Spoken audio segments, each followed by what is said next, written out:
Hey everyone, this is Sal Congeloso from Geek.com, and I'm here with the HP Elitebook 8540p.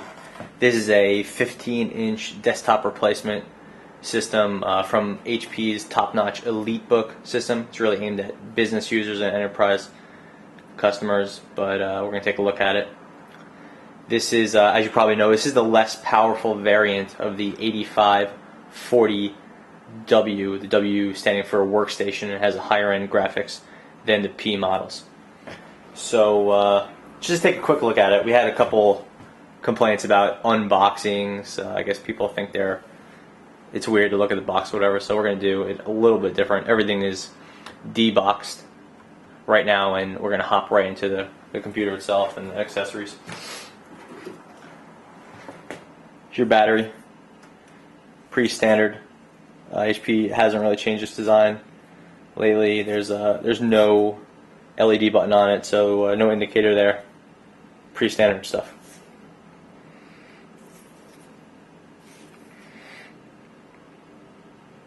Yeah, that's it.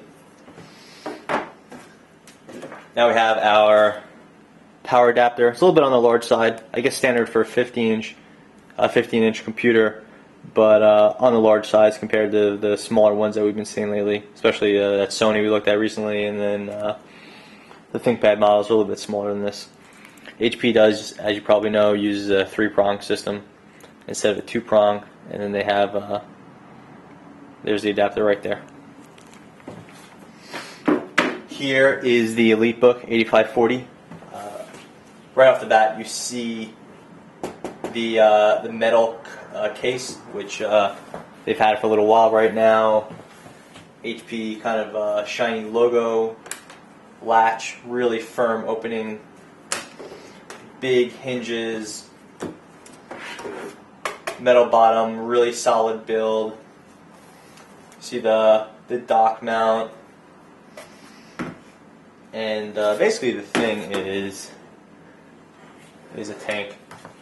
These are built really solid. HP really prides themselves on the Elitebooks, standing up to some punishment. They are mil-spec 810G certified for I think 4 or 5 tests.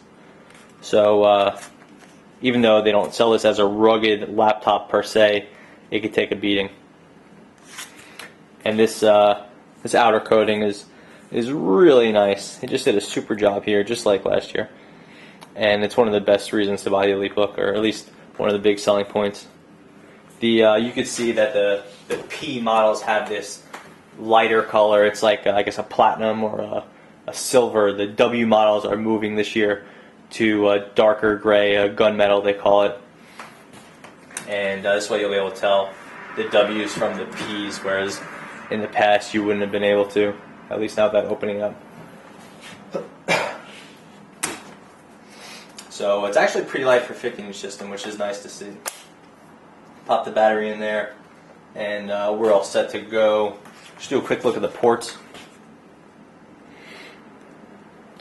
Yeah, we see our card reader there, mic, headphone jacks, FireWire, eSATA, USB, well USB, then eSATA. Then we have DisplayPort, the venting, 2 more USB slots. Moving to the back, we have our power connection, VGA. There's the battery section. Kensington lock port. Then we have our RJ11, RJ45. 1 more USB slot. That is a DVD drive with a smart card reader above it. And on the front, we really just have the latch button and SD MMC memory stick and XD card reader. Let's pop the system open. And right off the bat, we see it's a full number pad.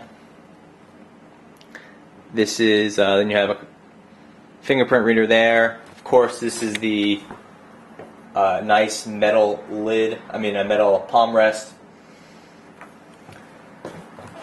Moving over, we have dual cursor controls. You know, just like on a ThinkPad.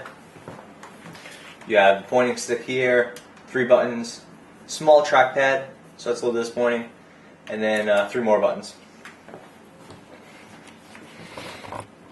Nice keyboard. They haven't done anything too dynamic with the design, but you know, it's a solid keyboard for what it is. The focus on this one is really getting that number pad on there, so that limits the room for the rest of the system. Still, it's a full-size keyboard, so. Then we have a big display, and at the top you can see a little light. Just getting close here.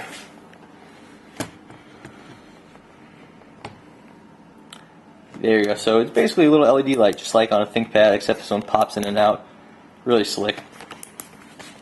We all see that the top of the display has these 2 metal posts, and that you know, when your system is closed down, they're going to go in there and really lock it down. So with so many systems moving away from latches on the LCD lid, it's nice to see someone really reinforcing it there.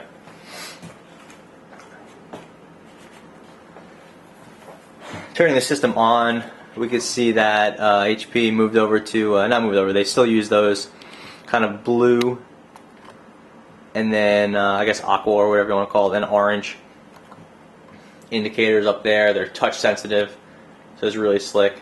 Of course, Windows 7's booting up quickly, I might add.